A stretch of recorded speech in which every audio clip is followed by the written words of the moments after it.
नमस्कार. मी प्रताप बाबर, सनेज पुरस्कृत सनेज आरोग्यम धनसंपदा या विशेष कार्यक्रमामध्ये मी मनापासून आपणा सर्वांचं सहर्ष स्वागत करतो. आज आपल्या या चर्चा सत्रामध्ये आपल्या सोबत आहेत डॉक्टर देवेनी पाटणकर. नमस्कार. खरं तर कालच्या विशेष भागामध्ये आपण डायबिटीस आणि त्यावरील उपचार पद्धती तसेच आपल्याकडे असलेले डायबोसुदा या औषधांवर आपण सविस्तर चर्चा मागच्या चर्चासत्रामध्ये केलेली होती. खरं तर या चर्चासत्राला आपण सर्वांनी खूप मोठा प्रतिसाद दिला आणि खूप भरभरून प्रेम आम्हा लोकांवर तुम्ही केलं. खरं तर त्याबद्दल तुम्हा सर्वांचं मनापासून पुन्हा एकदा मी आभार व्यक्त करतो आणि मनापासून धन्यवाद देतो. खरं तर आजचा आपला विषय आहे किंवा चर्चासत्राचा जो काही आजचा विषय आहे ते आहे ओबेसिटी. आज समाजामध्ये पावलोपावले आपण पाहत असतो की ओबेसिटीचे प्रचंड पेशंट आज मधुमेहानंतर जास्त कुठले असतील तर ते ओबेसिटीचे पेशंट आपल्याला दिसून येतात. तर आपण याच ओबेसिटीच्या नेमकी कारणे काय असू शकतात, ते कशामुळे होतात, त्याच्यावरील उपचार पद्धती यांबद्दल सविस्तर आपण डॉक्टर मॅडमच्या माध्यमातून या ठिकाणी आपण जाणून घेणार आहोत. तर अधिक ची चर्चा आपण या चर्चासत्राच्या माध्यमातून आपण त्यांच्यासोबत करणारच आहोत. परंतु माझा पहिला प्रश्न डॉक्टर मॅडमला हा असेल की ओबेसिटीचे किंवा ओबेसिटीबद्दल नेमकं तुमचं मत काय आहे, हे जाणून घ्यायचं आहे आम्हाला की ओबेसिटीने म्हणजे नेमकं काय किंवा त्याबद्दलचं तुमचं मत काय. सर्वप्रथम नमस्कार श्रोते हो. मागील महिन्यापासून आपण जी ही सिरीज रन करत आहोत त्यामध्ये म्हणजे सनेज वेलबिंग सेंटरमध्ये मी हिस्सा एक आहे आणि त्यामुळे माझा जो सल्ला आहे, आयुर्वेदिक सल्ला जो आहे तो सर्व पब्लिकला मिळत आहे. जास्तीत जास्त संख्येकरून लोक आपल्याला प्रतिसाद देत आहे. हे पाहून मला पण खूप आनंद होत आहे आणि असाच प्रतिसाद लोकांनी द्यावा अशी पण माझी इच्छा आहे. कारण काय लोकांमध्ये अवेअरनेस नसतो हल्ली, तर तेच सध्या झालेलं आहे की लोकांमध्ये अवेअरनेस नाही. त्यामुळे बदलती लाईफस्टाईल आणि बदलतं जीवनशैली त्याच्यामुळे लोकांना अनेक आजार जडू लागले आहेत. बरोबर. तर त्यामुळे सनेज वेलबिंग सेंटरला मी धन्यवाद देते सर्वप्रथम. आणि पुढे आपला जो स्थौल्य रोग आहे म्हणजे ओबेसिटी आहे त्याबद्दल आपण एक एक माहिती घेऊया. आपण या सिरीजमध्ये ॲक्च्युली काय करत आहोत, एक एक व्याधी आणि त्याचा आयुर्वेदिक पर्स्पेक्टिव्ह काय आहे तो समजून घेत आहोत. तर आजचा व्याधी जो आहे जो स्थौल्य रोग आहे, तर तो स्थौल्य रोग फार व्हास्ट विषय आहे, म्हणजे फार मोठा विषय आहे. पण आपण ब्रीफमध्ये त्याची माहिती घेऊयात आज. बरोबर. तर स्थौल्य रोग हा कशामुळे होतो, का होतो, याची कारणे काय आहेत. आत्ता कोविड-19ची लाट जी येऊन गेले त्याच्यानंतर शक्यतो लोकांना वर्क फ्रॉम होम ही एक कन्सेप्ट तयार झालेली आहे. त्यामुळे घर बसल्या लोक काम करत आहेत, बाहेर जाण्याचा विषयच येत नाही त्या लोकांना. बरोबर. मग हे वर्क फ्रॉम होममुळे सतत घरी बसून काम करणं म्हणजे फिजिकल वर्क काहीच होत नाहीये, त्यांचं मेंटल वर्क जास्त असतं, स्ट्रेस खूप आहे लोकांना. त्याच्यामुळे या जीवनशैलीमुळे स्थौल्य म्हणजे ओबेसिटी नावाचा व्याधी तयार झालेला आहे. ही जी जीवनशैली आहे ती ॲक्च्युली मॉडर्न जीवनशैली आहे, म्हणजे वेस्टर्न जीवनशैली. अमेरिकेसारख्या शहरांमध्ये किंवा सिटीजमध्ये ही जीवनशैली चालून येते, पण भारतात पूर्वी हे नव्हतं. भारतामध्ये जी जीवनशैली होती ती दिनचर्येचा क्रम जो आहे आपला आयुर्वेदाने सांगितलेला तो क्रम लोक फॉलो करायची. पण आता ते न करता अमेरिकेत जी लोक करतात, वेस्टर्न जी लोक करतात ती लोक सगळी फॉलो करत आहेत. बसून काम करणं, यंत्रांपासून काम करून घेणं, स्वतः फिजिकल ऍक्टिव्हिटी न करणं. त्याच्यामुळे लोकांचं एक्सरसाइज नाही होत, फिजिकल ऍक्टिव्हिटीज नाही होत, त्याच्यामुळे ओबेसिटीचं प्रमाण फार वाढलेलं आहे.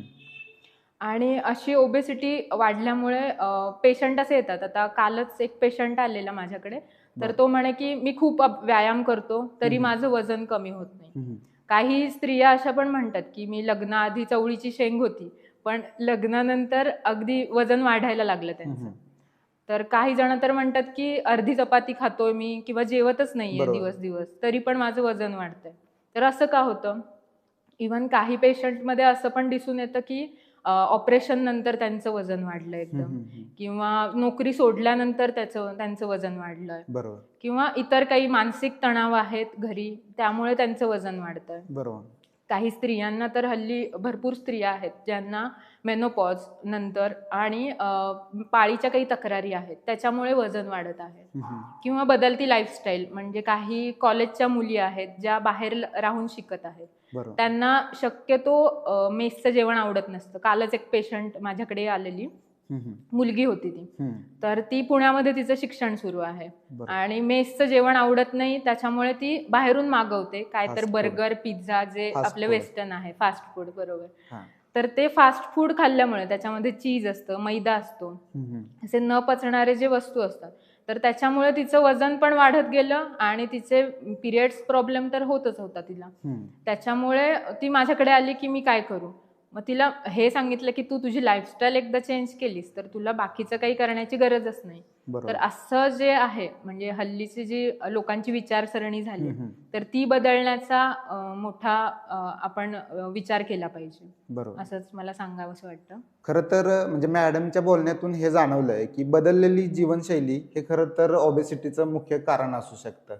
खरं तर महिलांमध्ये प्रामुख्यानं लग्नानंतर आणि पुरुषांमध्ये खरं तर एका जागी बसल्यानंतर म्हणजे त्याचे जेवण केल्यानंतर एका जागी बसणं, त्याच्यानंतर वर्कआउट न होणं, ह्या गोष्टींमुळं खरं तर ही ओबेसिटी या पुरुष आणि स्त्रियांमध्ये वाढण्याची असू शकतात. परंतु तुम्ही आत्ता सांगितलं की प्रत्येकाचे किंवा ओबेसिटीची कारणं ही वेगवेगळी असू शकतात इतरांमध्ये किंवा रुग्णांमध्ये. तर मला असं वाटतं की ओबेसिटीची कारणे कोणती आणि त्याचा मानवी जीवनावर किंवा मानवी शरीरावर त्याचा काय परिणाम होतो? छान क्वेश्चन आहे. ऍक्च्युली मी ही जे सांगितलं आतापर्यंत बदलती लाईफस्टाईल, काही रुग्ण असे पण आहेत की जे काही काही टेक्निक्स यूज करतात, म्हणजे सर्जिकल ऍडवाइस घेतात, म्हणजे सर्जरी करून ते स्थौल्यपणा कमी करू बघतात, किंवा काही लोक असे पण आहेत की हार्मोन्सच्या गोळ्या घेऊन पण म्हणजे स्थौल्यपणा कमी करण्यासाठी हे करतात. तर मग ही जे आहे तर ते परमनंट सोल्युशन तर नाहीये त्यांचं. बरोबर. आयुर्वेद काय आहे, आयुर्वेद हे रुग्णाच्या रोगाच्या मुळापासून जाऊन काम करतं. त्याच्यामुळे आयुर्वेदाला काम करण्यासाठी फार वेळ लागतो, हे तर नक्कीच आहे, पण आयुर्वेद हे एक परमनंट सोल्युशन आहे त्या स्थौल्यपणासाठी. आणि आयुर्वेद काय करतं, मुळापासून काम तर करतच. आयुर्वेदामध्ये एक म्हटलं जातं की पुरुषम पुरुषम विक्षम, म्हणजे प्रत्येक पुरुष वेगळा आहे, प्रत्येक पुरुषाची प्रकृती वेगळी आहे, त्याच्यामधले दोष आणि दुष्य हे प्रत्येकाचे वेगळे आहेत. मग ते पाहून आपण त्याला चिकित्सा दिली तर ती योग्य चिकित्सा असते. प्रत्येक व्यक्तीलाच सर्जिकल ऍडवाइस देणं किंवा प्रत्येकालाच हार्मोनल टॅबलेट देणं हे काही योग्य नाही. तर अशी जर आपल्याला आयुर्वेदानुसार जर विचार करायचा असेल तर अशा पेशंटचे काय कारण असतील, तर प्रमुख कारण म्हणजे त्यांच्या फूड लाईफस्टाईल जे आहे, फूड जे ते खातात, तर ते खाण्यामध्ये काहीतरी चुकत आहे त्यांचं. पहिली गोष्ट म्हणजे अति आहार करणं, म्हणजे खूप प्रमाणात खाणं, अवेळी आहार करणं, हे हल्ली बऱ्याच पेशंटमध्ये आहे ड्यू टू देअर वर्क. अति आहाराबरोबरच म्हणजे जो मी आता म्हटलं बर्गर, पिझ्झा असा आहार, फास्ट फूड जे खातात तो एक आहार करणं, म्हणजे जो पचत नाही लवकर त्यांना, तसा आहार करणं. साखर हा मूळ मुद्दा आहे. मी लास्ट सिरीजमध्ये पण आपण डायबोसुधाच्या वेळेस पण आपण म्हटलेलो की साखर ही मेन मुद्दा आहे, कारण साखर हे स्लो पॉइझन म्हटलं जातं. तर या साखरेचा अतिवापर होऊ लागला आहे. आणि चिंता हे एक मूळ कारण असू शकतं ओबेसिटीचं, कारण अतिचिंतामुळे डिप्रेशन येणं, अशा डिप्रेसिव्ह पेशंटला खूप भूक लागते, त्यामुळे ते अतिप्रमाणात खातात, पण त्यांना समजत नाही की आपण किती खातो. त्याच्यामुळे चिंता हे एक कारण होऊ शकतं. मांसाहार केल्यामुळे हो हो हो, नक्कीच नक्कीच. आणि हल्लीचा जो मांसाहार आहे, पूर्वीचा मांसाहार कसा म्हणजे त्या कोंबड्यांना किंवा त्या प्राण्याला काही इंजेक्शन्स किंवा काही दिलं जात नव्हतं. हल्लीचं जे ब्रॉयलर किंवा हायब्रिड जे आलंय त्याच्यामुळे मांसाहार पण करणं सध्या खूप वाढलेलं आहे आणि ते चांगलं पण नाहीये जे मांस आपण खातोय ते. नाहीतर चरक संहितेमध्ये मांसाहार सांगितला आहे किंवा मांसाहारापेक्षा मांसरस घेण्यासाठी सांगितलं आहे, पण तो हल्ली जो ब्रॉयलर येत आहे त्याच्यामुळे ते घेणं पण चुकीचं आहे. पण हल्ली लोक खूप घेत आहेत त्या प्रकारचा इंजेक्शनच्या माध्यमातून कोंबड्यांना ते इंजेक्शन दिलं जातं, हार्मोनचे इंजेक्शन देऊन. करेक्ट. ते कोंबड्या फुगल्या जातात. येस, त्यांना अंडी जास्त देण्यासाठी इंजेक्शन्स किंवा हार्मोन्सचे जे टॅबलेट्स दिले जातात किंवा अँटीबायोटिक्सचे इंजेक्शन्स दिले जातात, त्याच्यामुळे तेच दुष्परिणाम आपल्या बॉडीत येतात ते खाल्ल्यामुळे. त्यामुळे सध्या स्थौल्य हा व्याधी फार वाढलेला आहे, ओबेसिटी हा प्रमाण खूप वाढलेला आहे. तर ही सर्व कारणं आपण बघितली आता. तर या कारणांचा मेन इफेक्ट आपल्या शरीरावर कसा होतो ते एक सांगते. आपल्या प्रत्येकाच्या शरीरामध्ये 3 दोष असतात आणि 7 धातू असतात. 3 दोष कोणते तर वात, पित्त आणि कफ. आणि 7 धातू कोणते तर रस, रक्त, मांस, मेद, अस्थि, मज्जा आणि शुक्र. हे 7 धातू असतात. या प्रत्येक धातूंचा अग्नी असतो, त्याला धात्वाग्नी म्हणतो आपण. बरोबर. आणि एक जाठर अग्नी असतो आपला, जो आपल्या अन्नाचं पचन करतो. अगदी बरोबर. आणि पंचमहाभूत जी आपल्या शरीरात असतात, म्हणजे पृथ्वी, आप, तेज, वायू आणि आकाश, ह्या पंचमहाभूतांचा सुद्धा अग्नी असतो. तर या अग्नीचं आणि ओबेसिटीचं त्याचं पण काही रिलेशन आहे ते मी पुढे सांगेनच. बरोबर. तर हे जे 3 दोष आहेत आणि 7 धातू आहेत, तर ह्या 3 दोषापैकी ही सर्व कारणं लोकांनी केल्यामुळे या 3 दोषापैकी वात, पित्त, कफ हे तिन्ही दोष दुष्ट होतात. त्यातील ही कफ दोषामधले क्लेदक कफ, वात दोषामधला समान वायू, अपान वायू आणि व्यान वायू, आणि पित्तामधलं पाचक पित्त बिघडतं. तर हे दोष दुष्ट झाल्यामुळे ते पुढच्या धातूंना पण दूषित करतात, मेनली रस आणि मेद धातूला. तर हे दोन्ही धातू दुष्ट झाल्यामुळे म्हणजे त्याचा धात्वाग्नी मंद होतो. धात्वाग्नी म्हणजे काय असतं, जो धातूचं पोषण करत असतो. बरोबर. जसं आपला जाठराग्नी आपलं अन्न पचन करून आपल्या शरीराचं पोषण करतो, तसं आपल्या धातूंचं पण असतं. बरोबर. मग हा धातू जर मंद झाला म्हणजे कमी झाला तर या धातूंचं पोषणच होणार नाही. बरोबर. मग ह्यामध्ये मेद धातू पण आहे, मग या मेद धातूचं पोषणच होत नाही. मग रस आणि मेदाचं पोषण न झाल्यामुळे तिथे मेदाची संचिती होते. मेद म्हणजे फॅट, आपल्या शरीरात जे फॅट असतं, कोलेस्ट्रॉल असतं ते, लिपिड्स. तर हे कोलेस्ट्रॉल त्या चॅनलमध्ये साठून राहतं. आणि हे साठलेलं कोलेस्ट्रॉल म्हणजे मी एक एक्झाम्पल देते की एक बोगदा आहे समजा, तर त्या बोगद्यामध्ये एक ट्रक मध्येच बंद पडलाय. तर तो ट्रक बाहेर काढल्याशिवाय किंवा चालू करून बाहेर काढल्याशिवाय त्या बोगद्यातल्या ट्रॅफिक जामच सुटणार नाही. तसंच आपल्या शरीरात पण असतं. आपल्या शरीरात जे चॅनल्स आहेत त्या चॅनल्समध्ये एखादी गोष्ट अडकली तर मग ती बाहेर पडल्याशिवाय तिथून जो स्त्राव होणार आहे दोषांचा म्हणा धातूंचा, तो होणारच नाही, तो ब्लॉक होणार. इथे पण तीच कन्सेप्ट आहे. इथे मेद धातू तिथे संचित होतो, फॅट डिपॉझिशन होतं तिथे, ते युटिलाइज व्यवस्थित होत नाही बॉडीकडून. मग ते झाल्यामुळे तिथला जो वात असतो, तो ज्या चॅनेलमधनं जाणारा वात असतो, तो वात तिथे न जाता कोष्ठामध्ये जातो. कोष्ठ म्हणजे काय, आपलं पोट असतं. जे पोट म्हणजे आपण अन्न घेतो आणि ज्यातून आपल्याला सतत भूक लागत असते, ते आपलं कोष्ठ, जाठर अग्नी असते. तर त्या कोष्ठामध्ये तो वात गेल्यामुळे त्या वातामुळे ती अग्नी अजून वाढते, जी जाठर अग्नी असते. म्हणून स्थौल्याच्या पेशंटमध्ये काय, शक्यतो ओबेस पेशंटमध्ये जास्त भूक लागते म्हणतात. घरी सगळी लोक सेम अन्न घेतात, पण जो स्थौल्याचा पेशंट आहे तोच त्याला वाटतं की मी खूप आहार करतोय, त्यांच्यापेक्षा मला जास्त भूक लागते. तर असं का, तर असा क्वेश्चन येतो त्यांच्याकडे. तर त्याचं मेन कारण हे आहे की तो वाताचा परिणाम असतो. त्या वातामुळे त्यांचा कोष्ठाग्नी वाढतो. बरोबर. मग त्या विकृत वातामुळे, जो वाढलेला कोष्ठाग्नी आहे त्याच्यामुळे, भूक वाढल्यामुळे, सतत आहार केल्यामुळे, परत त्यांचा मेदधातू मंद असल्यामुळे मेदाचं परत तिथे सॅच्युरेशन होतं. बरोबर. मग अशी सायकल ती सतत चालूच राहते. त्यामुळे ओबेसिटीचं प्रमाण परत रिपीटेड वाढतच राहतं, ते कमी होत नाही. म्हणून पेशंट म्हणतात मी एवढं खातो तरी माझं वजन नाही कमी होत, मी एवढा व्यायाम करतो तरी वजन नाही. तो ब्लॉकेज निघायला पाहिजे, हे मेन कारण आहे. त्यामुळे त्याचा विचार एक केला पाहिजे आपण. म्हणजे तुम्ही आता सांगितलं की धातूंची जी काही कार्यपद्धती आहे, आपल्या शरीरामध्ये 7 धातू आहेत आणि हे धातू वेगवेगळ्या पद्धतीनं कार्य करत असतात. आणि या कार्याचा वेग ज्यावेळेस मंद होतो त्यावेळेस ही ओबेसिटीचा आजार लोकांना प्रकर्षानं जाणवत असतो. त्याचबरोबर बदललेली जीवनशैली, अवेळी खाणं, परत म्हणजे आपण काय म्हणतो की अतिप्रमाणात मांसाहार करणं. आज मगाशीच तुम्ही जे सांगितलं की इंजेक्शनांच्या माध्यमातून ते कोंबड्यांना हार्मोन चेंज करण्यासाठी इंजेक्शन दिली जातात, असे मांस आपण खातो आणि त्याच्यामुळं त्याचा आपल्या शरीरावर दुष्परिणाम होतो. आणि यातून जो काही आपल्याला परिणाम पाहायला मिळतो तो असतो ओबेसिटीचा. आता आपण डॉक्टरांकडून ऐकलंच की ओबेसिटीची कारणं कोणती आहेत. तर मला असं वाटतं मॅडम, तुम्ही हे ओबेसिटीची कारणं तर सांगितलीच, परंतु हे ओबेसिटीचे प्रकार कोणते आहेत ते आम्हाला कशा पद्धतीनं समजून सांगता येतील?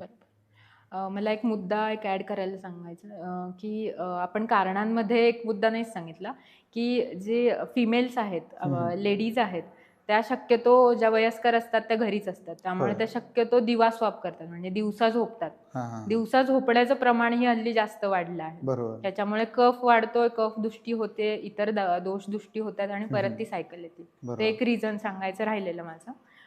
तुमचा प्रश्न छान आहे. तर स्थौल्याचे प्रकार म्हणजे आपल्या बॉडी स्ट्रक्चरनुसार किंवा त्याला BMI म्हणजे बॉडी मास इंडेक्स अशी एक संकल्पना आहे, मॉडर्न संकल्पना आहे, बरोबर. पण ती उत्तम आहे. त्यामध्ये काय असतं या BMI मध्ये, तर त्यामध्ये आपल्या बॉडीचं वजन बरोबर. आणि आपली उंची याचा रेशिओ काढला जातो आणि त्यानुसार एक रेंजेस ठरवल्या आहेत त्यांनी, त्याच्यानुसार आपण गेलं. म्हणजे कसं, तर एक 18 ते 24च्या दरम्यान जर तुमचा BMI असेल तर तुम्ही नॉर्मल गटामध्ये आहात. जर 25 ते 29च्या दरम्यान तुमचा जर BMI असेल तर तुम्ही ओव्हरवेटमध्ये आहात. बरोबर. जर 29, 30 किंवा 34च्या दरम्यान तुमचं जर BMI आला असेल तर तुमचे क्लास 1, क्लास 2 म्हणजे मॉडरेटली ओबेस अशी तुमची ओबेसिटी दाखवली जाते. आणि थर्ड म्हणजे लास्ट ग्रेड जी आहे, जी सिव्हिअरिटी आहे, ती अबाव 40, अबाव 40 पेक्षा जास्त जर तुमचा BMI दाखवला तर तुम्हाला ओबेसिटी म्हणजे खूप जास्त प्रमाणात सिव्हिअर ओबेसिटी आपण म्हणू शकतो त्याला. तर असा प्रकार पडतात. आणि इतर प्रकारांमध्ये बघायला गेलं तर इटिओलॉजिकल फॅक्टर्स, जसं की त्याच्यामध्येही पॅथॉलॉजिकल फॅक्टर आहेत, काही फिजिओलॉजिकल आहेत. फिजिओलॉजिकल म्हणजे काय, व्यायाम न करणे, अतिप्रमाणात आहार घेणे, ते एक फिजिओलॉजिकल आहे. पॅथॉलॉजिकल म्हटलं तर त्याच्यामध्ये एक्झोजेनिक आणि एंडोजेनिक असं आहे. एक्झोजेनिक म्हणजे ते पण आहारावरती असतं. एंडोजेनिक म्हणजे एंडोक्राईन ग्लँडमुळे होणारे डिसऑर्डर्स आहेत, जसं की हायपोथायरॉइडिझमचे पेशंट, शक्यतो हायपोथायरॉइडिझमचा पेशंट हा स्थूलच असतो. त्याच्यामुळे हल्लीच्या जीवनामध्ये शक्यतो PCOD हा नावाचा व्याधी फार प्रचलित झालेला आहे. तो पण हार्मोनल इम्बॅलन्समुळे झालेला व्याधी आहे. या पेशंटमध्ये ही ओबेसिटीचं प्रमाण जास्त असतं. तसंच हायपर इन्सुलिनेमिया म्हणजे इन्सुलिन व्यवस्थित सिक्रीट न होणं, जसं आपण डायबोसुधाच्या वेळेस पण म्हटलो की इन्सुलिन व्यवस्थित सिक्रीट होत नव्हतं त्या पेशंटचं, त्याच्यामुळे त्यांचं डायबिटीस हा डिसीज झाला. तर हे कॉम्प्लिकेशन आहे का ओबेसिटीचंच. तर हा एक टाईप असू शकतो एंडोक्राइनर. कुशिंग सिंड्रोम नावाचा एक सिंड्रोम आहे, त्याच्यामध्येही लहान मुलं सुद्धा लठ्ठपणामध्ये जातात, म्हणजे त्यांना पण स्थूलता असते. तर असे काही प्रकार आहेत स्थूलपणाचे आणि अनुवंशिकतेचं काही कारण असू शकतं का? हा, बीजदोष हा एक मेन मुद्दा असतो त्याच्यामध्ये. अनुवंशिक पद्धतीने पण होऊ शकतं. याच्यामध्ये कुशिंग सिंड्रोम जे म्हटलं मी, आपले जेनेटिक डिफेक्ट जे म्हणतो आपण, आपले म्हणजे आईचा आणि वडिलांचा जो जीन आहेत त्या जीनमध्ये काही डिफेक्ट असेल, क्रोमोझोमल डिफेक्ट असेल, तर होणारा व्याधी हा मुलामध्ये दिसून येतो. कुशिंग सिंड्रोम मध्ये तसंच असतं. ती मुलं लहानपणापासूनच लठ्ठ असतात आणि त्यांना जी ऍक्टिव्हिटीज असतात आपल्या त्या मंदावलेल्या असतात, त्याच्यामुळे तो लठ्ठपणा कमी करून म्हणजे लवकर कमी होत नाही त्यांचा. बरोबर. आणि सगळ्यात बघा, आता आपण समाजामध्ये पण वावरत असताना आपल्याला बरीच अशी पेशंट किंवा रुग्ण आपल्याला दिसून येतात की त्यांची बॉडी व्यवस्थित असते, परंतु त्यांचं जे पोट आहे ते पोट पुढं आलेलं असतं. तर ते ओबेसिटी मध्ये मोडेल की म्हणजे त्यांचं काय वेगळा प्रकार असू शकतो? बरोबर, ते पण वातानी वाढलेलं जे असतं, मी जसं मगाशी म्हटलं की वात वाढल्यामुळे जे ओबेसिटीचं प्रमाण वाढलेलं आहे, त्यांचं पण सेम आहे. त्यांच्या शरीरातला वात हा दूषित झालेला असतो. वाढण्याचं कारण त्यांचं काही वेगळं असू शकतं, स्ट्रेस लेवल असू शकते किंवा त्यांची लाईफस्टाईल असू शकते. तर ह्यानी त्यांचा वात वाढतो. आणि जे सबक्युटेनियस फॅट तुम्ही म्हणताय, पोटाचा जो आकार वाढलेला असतो, तर तसं होऊ शकतं वाताच्या. बॉडी त्यांची व्यवस्थितच असते, पण फक्त त्यांचं पोट पुढं आलेलं असतं. हा म्हणजे एक खूप मोठा प्रश्न आहे. आणि आज म्हणजे अगदी 24च्या घरात गेलेले 24-30 या वयोगटातल्या मुलांमध्ये सुद्धा हा प्रामुख्याने प्रकार आपल्याला दिसून येतो. तर म्हणजे हा फार एक मोठा प्रश्न आहे. आता मला या निमित्ताने एक सांगावंसं वाटेल की खरं तर गतवर्षी संदीप पवार जे एक प्रायव्हेट सेक्टरमध्ये जॉब करतात, असे एक व्यक्ती आपल्याकडे आले. आणि खरं तर त्यांचा जॉब असा आहे की त्यांचा बैठे काम आहे. लॅपटॉप कॅम्प्युटरवर त्यांचं काम चालतं. काम करत असताना त्यांच्या लक्षात आलं की आपलं ओव्हरवेट होत चाललंय. त्यांना आपल्या काही लोकांच्या माध्यमातून त्यांनी सनेशी संपर्क केला. आपण त्यांचा संपूर्ण ओव्हरलुक बघून घेतला. बघून घेतल्यानंतर आपल्याकडे असलेले मेडोलाइट हे औषधं आपण त्यांना सजेस्ट केली. त्यानंतर मी माझा पुढच्या प्रश्नाकडे वळतो. आत्तापर्यंत तुम्ही खूप चांगल्या पद्धतीनं मी विचारलेल्या प्रश्नांची उत्तरं देतायत. प्रेक्षकांना ती या निमित्तानं आवडतायत आणि त्यांना त्यांच्या मनातले जे प्रश्न आहेत ते आपल्यापर्यंत ते पोहोचवत आहेत आणि त्यांचे प्रश्न माझ्यापर्यंत पोहोचलेले मी तुम्हाला आजच्या या चर्चासत्राच्या माध्यमातून विचारतोय आणि तुम्ही देखील कुठलाही संकोच न ठेवता अतिशय खूप चांगल्या पद्धतीनं तुम्ही त्या प्रश्नांची उत्तरं देताय. खरं तर त्याबद्दल पुन्हा एकदा तुमचं मनापासून धन्यवाद. आणि माझा पुढचा प्रश्न असा आहे की ओबेसिटी म्हणजेच काय, तर लठ्ठपणा, जाडपणा यामुळे मानवाच्या शरीरामध्ये कोणते कोणते कॉम्प्लिकेशन उभे राहू शकतात किंवा येणाऱ्या भविष्यामध्ये त्यांना याचा काय अडचणी निर्माण होऊ शकतात, त्याबद्दल थोडंसं सांगा. छान प्रश्न आहे. आता लठ्ठपणा म्हणजे स्थौल्य, जे जाडी वाढणे. बरोबर. लोकांची जी जाडी वाढत आहे त्याच्यामुळे एकतर मी जसं मगाशी पॅथॉलॉजी सांगताना म्हटलं की फॅटचं प्रमाण, लिपिडचं प्रमाण वाढत आहे, म्हणजे चरबीचं प्रमाण त्यांच्या शरीरातलं वाढत आहे. तर ही चरबी वाढल्यामुळे हार्ट अटॅकचं प्रमाण पण खूप वाढलं आहे. तर या हृदयाची जी रक्तवाहिनी आहे त्या रक्तवाहिनीमध्ये चरबीची गाठ अडकून तिथला जो रक्तप्रवाह आहे किंवा ऑक्सिजन सप्लाय आहे तो ऑक्सिजन सप्लाय कमी मिळाल्यामुळे त्या हृदयाचे पंपिंग जे असतं ते कमी होतं आणि त्यांना झटका येतो हृदयाचा. तर असं हृदयविकार किंवा ओबेसिटीमुळे होणारं डायबेटीस सुद्धा ओबेसिटीमुळे होणारच एक व्याधी आहे. हे एक कॉम्प्लिकेशन आहे. शिवाय हल्लीच्या जे ओल्ड एज म्हणजे वृद्धावस्थेमधले जे लोक आहेत ज्यांना लठ्ठपणा आहे, ओबेसिटी आहे, तर अशा रुग्णांना काय समस्या येते, नी जॉईंट पेन. कारण आपल्या शरीराचा पूर्ण भार हा आपल्या गुडघ्यांवरती असतो. बरोबर. तर त्याच्यामुळे तो भार वाढल्यामुळे त्यांच्या नी जॉईंटमध्ये जे डिस्टन्स असतं, दोन हाडांमध्ये जे डिस्टन्स असतं ते कमी होत चाललं आहे. ऑलरेडी डिजनरेशन म्हणजे झीज झालेली असते त्यांच्या सांध्यांची आणि ती डिस्टन्स कमी झाल्यामुळे ती हाडं एकमेकांना सतत घासली जातात. त्याच्यामुळे ऑस्टिओआर्थरायटिस सारखा व्याधी मोठ्या प्रमाणावर दिसून येतो. आणि वरती गुडघ्यांची स्वेलिंग होणं किंवा गुडघ्यांमध्ये पोरॉसिटी निर्माण होणं, म्हणजे गुडघ्यांमध्ये छिद्रता निर्माण होणं, हाही डिसीज एक भरपूर मोठ्या प्रमाणात दिसून येतोय. असे कॉम्प्लिकेशन्स आहेत. म्हणजे ओबेसिटी म्हणजे लठ्ठपणा, जी पण काही जाडपणा आहे त्याच्यामुळं हृदयविकारचा सुद्धा आजार होऊ शकतो. त्याबरोबर ओव्हरवेट झाल्यामुळं ते जे काही आपल्या शरीराचं वजन आहे ते गुडघ्यांवर त्याचं प्रेशर आल्यामुळं गुडघे देखील निकामी होऊ शकतात. त्याच्यामध्ये पोकळी निर्माण होऊ शकते. म्हणजे हे दोन मोठे कॉम्प्लिकेशन्स येणाऱ्या काळामध्ये लठ्ठ असणाऱ्या व्यक्तींमध्ये दिसून येऊ शकतात. तर मला असं वाटतं की आपल्याकडे जे मेडोलाइट किट आहे ते मेडोलाइट किट या ओबेसिटीवर कसं गुणकारी ठरू शकतं? छान, मस्त क्वेश्चन आहे. मेडोलाइट हे अतिशय उत्तम प्रकारचं औषध तयार केलेलं आहे. का ते मी सांगते. आता स्थौल्याचा पेशंट घेतला, म्हणजे लठ्ठपणाचा एक पेशंट घेतला, तर त्याच्यामध्ये काय जास्त असू शकतं हे मी मगाशीच सांगितलं, जसं की मेद धातू जास्त असू शकतो त्याच्यामध्ये आणि तो खराब असू शकतो. तर मेद म्हटलं की तो स्निग्ध आला, म्हणजे तुपट कसं असतं तसं आला, चिकट एक पदार्थ आला. तर त्या चिकट पदार्थाला बाहेर काढण्यासाठी कुठलं औषध चालेल, तर एकतर तिखट रसाचं नाहीतर कडू रसाचं, जेणेकरून तिथलं त्या भागाचं स्क्रॅपिंग होईल, म्हणजे लेखन होईल.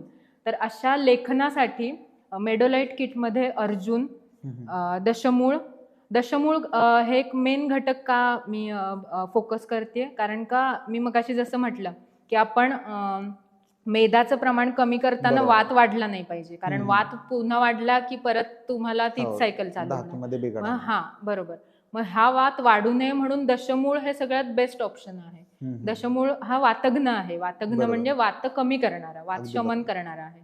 तर मेडोलाइटच्या टॅबलेटमध्ये अर्जुन सोबत इतर शिगरू किंवा इतर काही वनस्पती आहेत, वनस्पती घटक द्रव्य आहेत ज्यांचा रस कडू आणि तिखट आहे, आणि त्याच्यासोबत दशमूळ हे कंटेंट वापरलं आहे. त्याच्यामुळे त्याचा फार उत्तम प्रकारे लोकांमध्ये परिणाम दिसून येत आहे. शिवाय लिक्विड मेडोलाइटचं जे लिक्विड आहे, पावडर जी आहे, ते सिद्ध जलासारखं, आयुर्वेदामध्ये चरकाचार्यांनी सिद्ध जल घ्यावे असं सांगितलं आहे. सिद्ध जल म्हणजे काय, जे आपल्या दोषांना समान अवस्थेमध्ये ठेवतं आणि धातूंनाही समान अवस्थेत ठेवतं. ते शरीरामधील दोषांचं, विकृत दोषांचं शोधन करून टाकतं. तर ह्या लिक्विडमध्ये आणि पावडरमध्ये असे घटक आहेत, सिद्ध जलात्मक घटक आहेत, ज्याने म्हणजे या पेशंटनी घेतल्यानंतर त्यांच्या मेद जो दूषित झालेला आहे, त्या दूषित मेदाचं हरण होऊन, शोधन होऊन डिटॉक्सिफिकेशन होतं. दुसरा एक मी सांगू शकते की जे कार्बोहायड्रेट्स जे असतात आपण घेतो रेग्युलर डाएटमध्ये, शक्यतो चपातीच खातात लोक, चपाती भाजी आणि डाळी वगैरे असतात लोकांच्या ह्याच्यात, तर हा कार्बोहायड्रेटचं रूपांतर फॅटमध्ये होत असतं आपल्या. तर मेडोलाइटमध्ये जे औषधं आहेत, औषधी द्रव्य आहेत, त्या द्रव्यांमुळे हे कार्बोहायड्रेट टू फॅटचं रूपांतर होणं कमी होतं. ते होऊ नये ऍक्च्युली नॉर्मली, पण ते होत राहतं. पण ते तिथे कुठेतरी स्टक करण्यासाठी मेडोलाइट हे फार चांगलं काम करतं. दुसरी गोष्ट म्हणजे आपल्या शरीरातलं एक्सेस फॅट आहे ते बर्न करण्याचं काम ही मेडोलाइट ही करतं. मेडोलाइट सोबत मी असं सांगेन, ठीक आहे औषध तुम्ही घेता आहात, पण मेडोलाइट सोबत तुम्ही जर योगासनं केला, आपले सनेज वेलबिंगच योगाचा एक हे चालू आहे, सेशन्स चालू असतात. रोज सकाळी 6 ते 7 हा सेशन असतो. तेजल फाळके मॅडम फार उत्तम रीतीने हे योगासनांचं सेशन घेत आहेत. त्यामुळे ह्या मेडोलाइट म्हणजे जरी तुम्ही घेत असाल घरी, तरी योगासनांचा त्याच्यासोबत अवलंब केला तर अजून जास्त फायदा तुम्हाला होईल. योगासनं प्लस पथ्य आहार, म्हणजे जे तुम्ही अतिसेवन करत आहात आहाराचं किंवा मांसाहार जास्त खात आहात, दिवास्वाप करत आहात, दिवसा झोपत आहात, ते कमी केलात आणि सोबत औषधं घेतलीत तर तुम्हाला लवकर रिकव्हरी मिळू शकते ह्याच्यातून. तर हे थोडं फॉलो केलं पाहिजे लोकांनी. तसेच आपलं सनेजचं वेलबिंग सेंटरमध्ये पंचकर्माची ही प्रोसिजर्स चालू असतात. ह्या पंचकर्मामध्ये काय होतं, आपलं डिटॉक्सिफिकेशन होतं. डिटॉक्सिफिकेशन म्हणजे जसं आपण म्हटलं, तो बोगद्यामध्ये जे ट्रॅफिक जाम होता, ट्रॅफिक जाम सोडवण्याचं काम आपल्या पंचकर्मामुळे होतं. तर ह्या पंचकर्माचा एक कोर्स असतो, 7 ते 10 दिवसांचा कोर्स असतो. तो तुम्ही केलात किंवा एक वन डे रिज्युनेशन म्हणून ही कल्पना आपल्या सरांनी, सचिन सावंत सरांनी काढली आहे. तर त्याचा पण अनुभव तुम्ही घेऊन जर मेडिसिन्स घेतले तर तुमच्या स्थौल्यतेतून किंवा ओबेसिटीमधून लवकर रिकव्हरी होऊ शकते. बरोबर.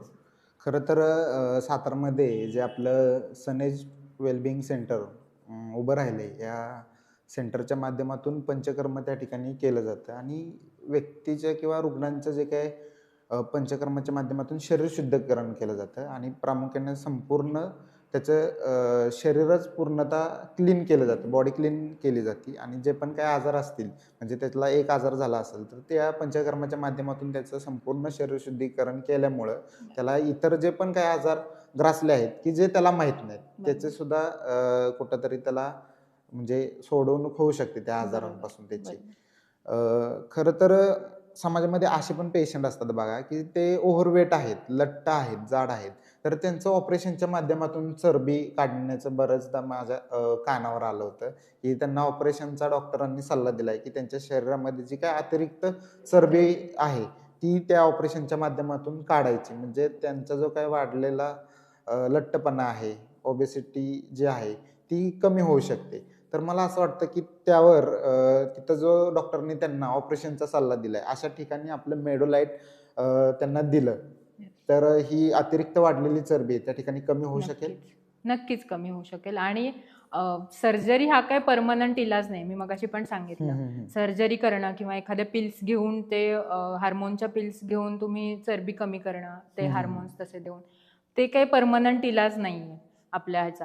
मेडोलाइटमध्ये जे हर्बल प्रोडक्ट्स, हर्बल द्रव्य जी आहेत, हम्म, औषधी गुणधर्मांची जी द्रव्य आहेत, हम्म, त्याच्यामुळे नॅचरली तुमचं जे फॅट लॉस व्हायचं आहे ते नॅचरली होणार आहे, बरोबर ना की तुम्हाला कुठली फॉरेन बॉडी तुमच्या शरीरात जाऊन मग ते फॅट लॉस होणार आहे. बरोबर त्याच्यामुळे नक्कीच मेडोलाइटचा चांगला उपयोग आपल्या शरीरासाठी होऊ शकतो. बरोबर. आता बघा, आपण ज्यावेळेस एखाद्या बाजारातून जात असतो किंवा एखाद्या ठिकाणी प्रवास करत असतो, तर आपल्याला मोठमोठे बोर्ड लावलेले असतात, की काही न करता वजन कमी करा. म्हणजे खरंच असं होऊ शकतं का? काहीच न करता वजन कमी होऊ शकतं का? की आपण पण काहीतरी प्रयत्न केले पाहिजेत, तेव्हा ते वजन कमी होऊ शकतं? काय वाटतं? कारण बरोबर. अशा फसव्या जाहिराती मार्केटमध्ये आज जागोजागी जात आहे. दिसून येतात आपल्याला, की काही न करता आपले वजन कमी करा. ही फार चुकीची संकल्पना आहे ऍक्च्युली.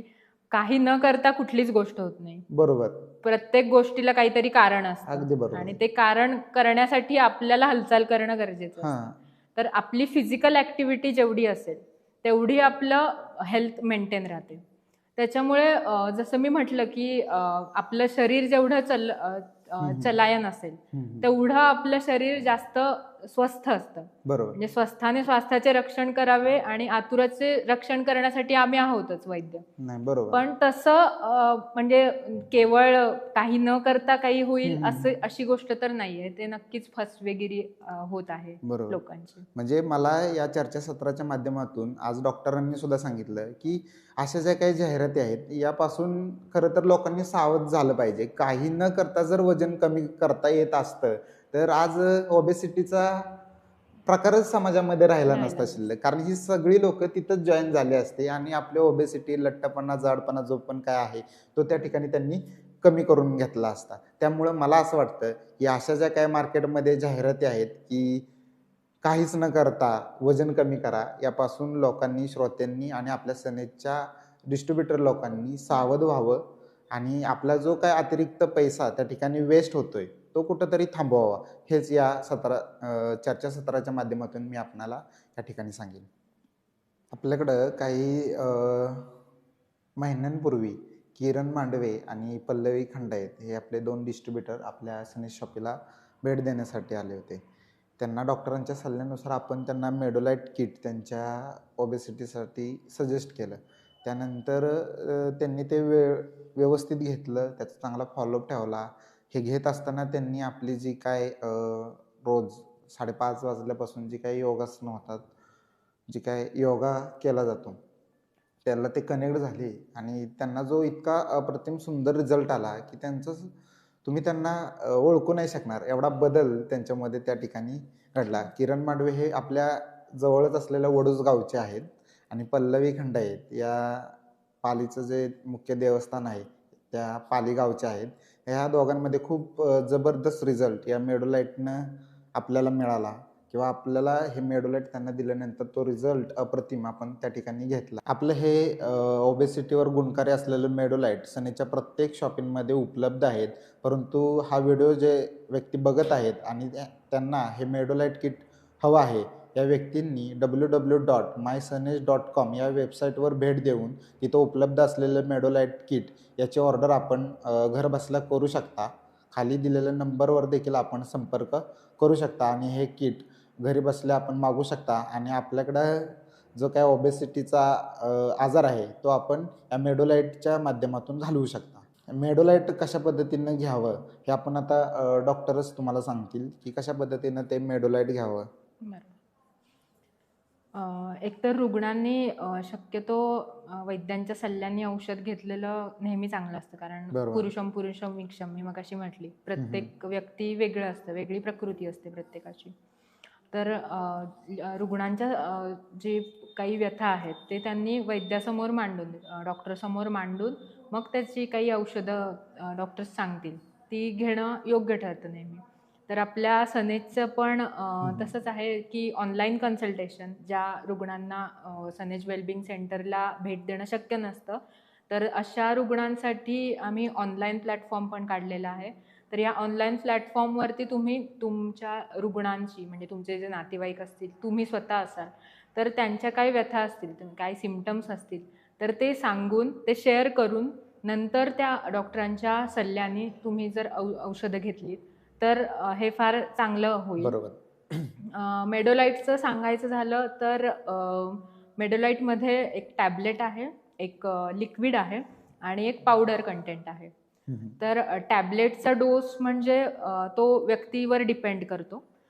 जर व्यक्ती जास्त मॉडरेट कंडिशनमध्ये असेल, क्लास 1 क्लास 2 जे आपण मगाशी म्हटलं, तर त्या व्यक्तीसाठी एक गोळी फार झाली. बरोबर. लिक्विडमध्ये 10 ml लिक्विड 2 वेळा दिवसातून हे पण आहे जेवणानंतर.